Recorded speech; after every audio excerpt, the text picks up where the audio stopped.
kararating lang natin dito sa Highlands View Park ng Legazpi, Albay. Wow, pagdating ko pa lang rito, mamangha ka ng ambience kasi ang ganda. Talagang nasa tuktok siya ng bundok.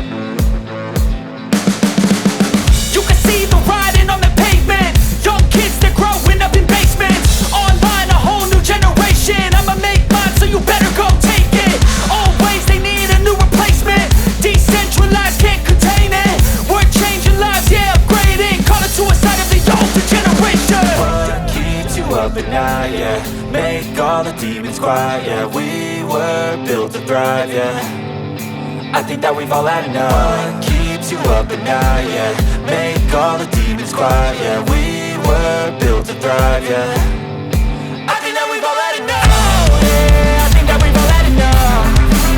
Sick of dealing with the old plan. They know that we're calling it wrong. You got me like, oh yeah, I think that we've all had enough. They know that we're calling it love. Hey, it's too late to try to go contain it. A generation fueled by creation. We live lives on a small screen nation. We control the airwaves, no negotiation.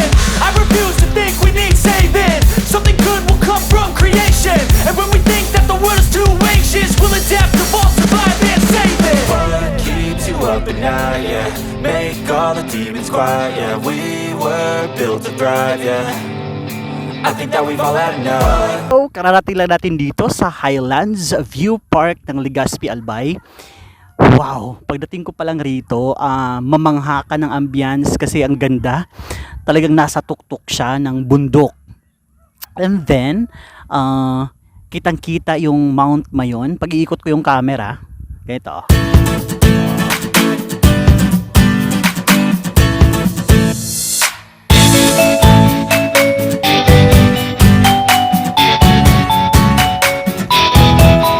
Diba?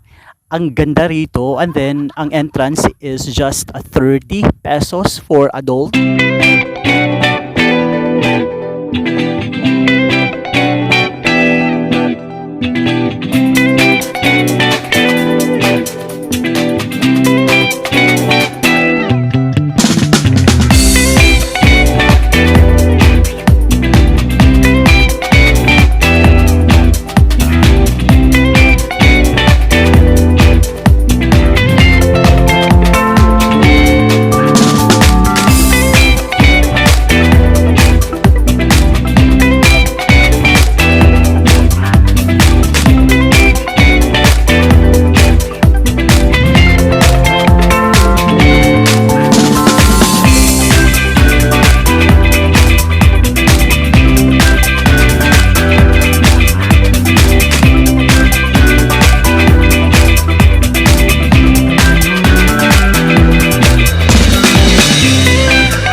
Mas maganda dito pag may kasama kayo para mas mag-enjoy kayo pagpunta rito.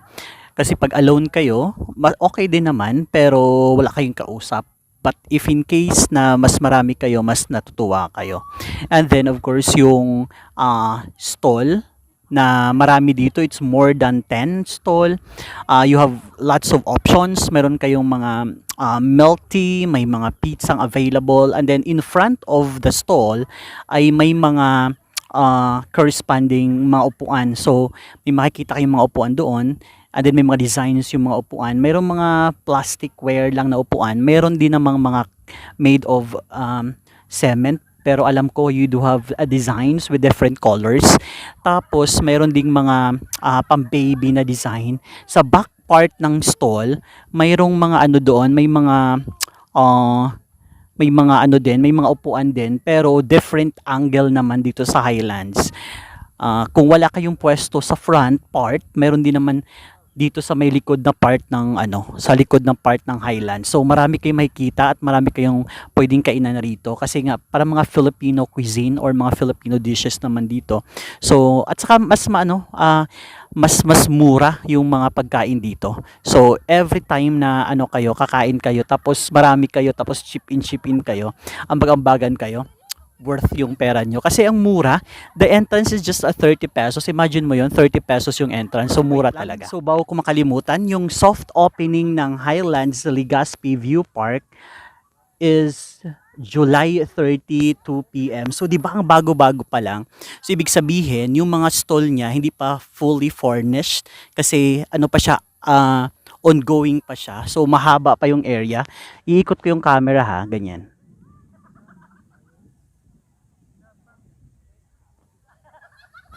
Yung side na yon, yung area na to sa harapan ko, extension daw to ng Highlands. So definitely may marami pang mga kubo. Kung napansin niyo sa taas ko yung ganun. Yan. Yung kubo na yan worth 150 per hour. Dagdagan pa nila kasi nga maraming taong pumupunta. And then a minimum nila is 350 lang katao na papasok. So ibig sabihin, pag sobra noon, waiting po doon sa may hill part kasi pag punong-puno rito, of course, we are following the safety health protocol. So hindi talaga hindi sabay-sabay yung pagpasok ng tao. So they are following such a thing. Pag nature lover kayo, all you have to do, punta lang kayo dito sa Highlands View Park kasi matuwa kayo at mag-enjoy kayo. Lalo na pag pa-sunset, maganyan Wow. Priceless siya, 'di ba? Ang ganda, ang husay. Lalo na ngayon, perfect yung cone ng perfect yung cone ng Mount Mayon. So napakaganda, napakahusay. And then, hindi lang 'yun, mag-enjoy ka din kasi may mga daanan ng mga sasakyan pababa. So makikita mo din. Tapos may mga different formations, yung mga ways, yung mga road, yung parang road map doon sa may gilid. So may makita kang mga hayop naglalakad. Parang it takes lang siya, 10 to 15 minutes lang yata yung pag-akyat rito. So ibig sabihin accessible siya, mas madali siyang puntahan din. Ang lang dito, ang feeling ko lang na hindi ko pa kasi na-try So we're waiting for mag-dim yung area para makita natin yung mga lights kasi dagdag daw yun sa ganda ng ambience pag nag-open na yung mga lights dito pag gabi. So waiting natin. Okay? So enjoy lang natin.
Everybody shake it, baby.